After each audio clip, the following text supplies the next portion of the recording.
This video is about how to shorten an mp3 file without increasing its file size. At first, when I tried to use Audacity to shorten maybe a 9-hour mp3 file to 7 hours, the file size increased from like 100 megabytes to like 150 megabytes, despite it being shorter. So first I did some Googling. These webpages suggest that Audacity may not be able to shorten an mp3 file without lowering the quality.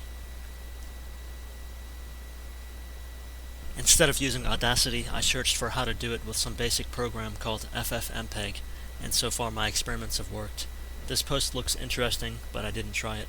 I used this post as example code, and it worked. I also used this post as example code, and it worked. Other note, optionally, I happened to use some Windows scripting programming language called AutoHotkey to run FFmpeg, and this is the code I used.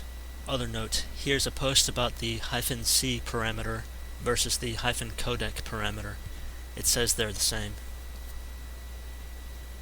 Other note, here's the documentation for the -y parameter to overwrite the output file. Other note, here's the documentation about acceptable formats for time duration. Other note, here's the documentation for time-related parameters like -t, -to, and -ss.